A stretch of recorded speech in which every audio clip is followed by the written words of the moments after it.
Assalamualaikum, hai, salam sejahtera. Bersama saya Cikgu Nik, Guru Bimbingan dan Kaunseling.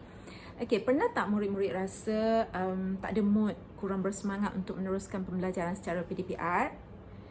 Ada yang merasakan sedemikian. Mungkin disebabkan oleh tak dapat nak jumpa kawan-kawan, tak dapat nak jumpa guru-guru, tak dapat nak merasa belajar di meja sendiri dalam bilik darjah. Okey. Jadi hari ini Cikgu Nik nak bawakan tips bagaimana untuk bangkitkan mood supaya terus bersemangat untuk meneruskan pembelajaran secara PDPR. Okey, yang penting kita kena wujudkan suasana belajar yang selesa walaupun berada di rumah. Macam mana nak wujudkan suasana belajar yang selesa? Okey, maksudnya kita kena wujudkan, cipta ruang. Okey, adakan ruang dan cipta ruang belajar di rumah, ruang belajar yang selesa, ruang belajar yang khusus untuk kita belajar secara PDPR itu. Okey, mungkin adakan meja dan kerusi di situ, ada jadual belajar di situ. Okey, jadi tidaklah kita kejap belajar di dapur, kejap belajar di ruang tamu yang ada gangguan TV dan sebagainya. Jadi itulah ruang belajar kita, seselesa yang mungkin ikut kemampuan kita. Okey, kalaupun ada meja Jepun, selesalah ikut kesesuaian dengan meja Jepun itu. Okey. Dan seeloknya biarlah ada berhampiran dengan sistem pengudaraan. Contoh berhampiran dengan tingkap. Kalau tak ada pun tak apalah. Okey. Itu yang pertama. Okey, kemudian guru kelas kamu ada membekalkan kamu dengan jadual PDPR. Okey, jadi kamu print out jadual itu, kamu warnakanlah jadual itu.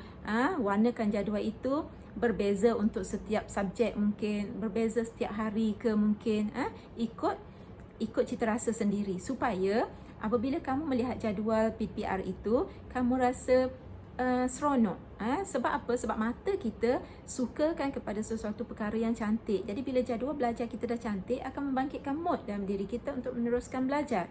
Okey? Okey, kemudian pastikan peralatan untuk meneruskan pembelajaran itu lengkap, iaitu buku mata pelajaran setiap subjek mengikut jadual yang telah diberikan oleh guru. Buku teks, buku aktiviti, buku tulis. Kemudian alat tulis perlu lengkap.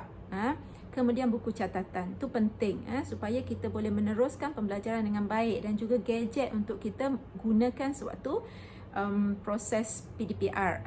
Mungkin telefon, mungkin laptop, mungkin tablet. Okey, dan juga akses internet yang okey. Okey, baik. Kemudian kita dah ada semua tu. Jadi setiap hari untuk kita meneruskan pembelajaran secara PDPR ini, kita perlulah bangkit awal, perlu bangun awal. Bangun sebelum subuh. Bila bangun sebelum subuh, kita dah get ready awal, kita solat subuh. Selesai solat subuh, ambil sarapan. Jangan skip sarapan. Okey, sarapan tu penting supaya badan kita tetap cergas, otak kita tetap cerdas. Dengan sarapan, peredaran darah kita berlaku dengan baik dan dia akan bekalkan oksigen pada otak. Apabila otak kita mempunyai bekalan oksigen yang baik, jadi kita akan tetap cerdas pada hari itu. Jadi tak ada mengantuk, kita akan fokus, kita akan belajar dengan cerianya. Badan kita dah sihat, otak kita dah cerdas. Okey. Kemudian pasal itulah perlunya kita bangun awal. Bila kita bangun awal, kita boleh get ready semua tu tadi, boleh solat subuh, boleh ambil sarapan. Kalau kita bangkit lambat, itu yang menyebabkan kamu skip sarapan. Bila dah skip sarapan, mulalah belajar sekejap badan lemau kan, mulalah mengantuk. Ada juga yang mulakan PDPR dengan baju tidurnya lagi kan. Jadi tak nak semua tu. Bangkit awal, solat subuh, ambil sarapan dan mulakan dengan senaman ringan. Tak perlu yang berat-berat. Buat senaman ringan. Okay, bila kita dah bersenam ataupun relaksasi yang ringkas, kita pun bagi yang Muslim, bacalah doa sebelum belajar. Contoh yang biasa kita belajar di sekolah, apa dia? Antaranya ialah Bismillahirrahmanirrahim. Allahumma aftah alaina hikmataka wansyur alaina min khazar ini rahmatika ya arhamar rahimin. Itu antaranya. Okey? Mulakan dengan doa sebab kita nak belajar, kita nak tarik aura-aura yang positif dalam badan kita supaya mood kita sentiasa positif. Okey. Okey. Kita dah baca doa, jadi kita nak mulakan pembelajaran sekarang ni. Bila dah mulakan pembelajaran, perlulah fokus kepada pengajaran guru. Kalau guru mengajar secara online, guna Google Meet ke, yang adanya boleh kita berchatting dengan kawan, bermesej, janganlah sibuk nak berchatting, janganlah sibuk nak bermesej dengan kawan. Fokus kepada pengajaran guru. Kalau tak faham, tanya dan catat, ambil catatan. Okey? Jadi itu semua kita yang wujudkan suasana. Kalau dalam kelas kita belajar, kita tak faham, kita angkat tangan, kita bertanya dengan guru, kan? Tetapi bila di rumah kita tak faham pun, kita masih lagi boleh bertanya dengan guru. Okey? Tak ada masalah, sebab kita yang perlu mewujudkan suasana itu. Apabila kita tak ada mood, sebab kita tak wujudkan suasana tu, kita hanya duduk melopong depan telefon ataupun depan laptop, dengar mengantuk, macam tu. Jadi memang tak ada mood, memanglah semangat kita down. Tapi kalau kita wujudkan suasana itu seperti mana di sekolah, walaupun tidak sepenuhnya seperti di sekolah, adalah ala-alanya sedikit, kita akan tetap bersemangat untuk meneruskan pembelajaran secara PDPR. Okey? Okey, kita dah fokus, kita dah bertanya kalau tak faham, kita catat segala isi yang guru bagi. Insya-Allah kita akan dapat mengikuti pembelajaran tersebut dengan baik. Okey. Kemudian yang penting lagi ialah pengurusan masa.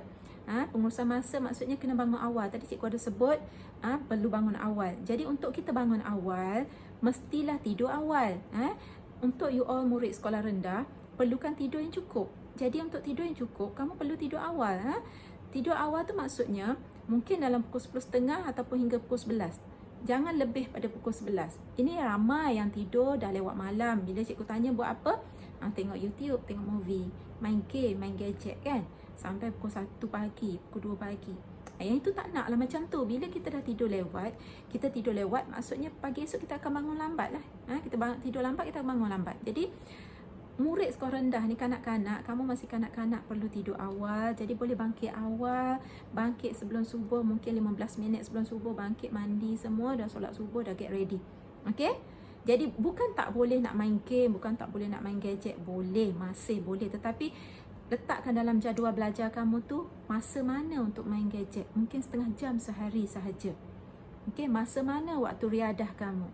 Kamu tetapkan itu, bincang dengan mak ayah, ataupun kamu boleh hubungi dengan cikgu kamu, dengan saya guru kaunseling, bagaimana nak uruskan jadual belajar kamu sendiri. Okey? Okey, kemudian nak bangkitkan lagi aura, nak bangkitkan lagi mood belajar seperti di sekolah, nak pakai baju sekolah, nak pakai uniform sekolah, boleh, teruskan, tak ada masalah, tak ada siapa yang menghalang, tidak ada peraturan yang menghalang kamu untuk berbuat demikian. Pakailah baju sekolah, pakailah uniform sekolah, mengikuti pembelajaran secara PDPR. Okey?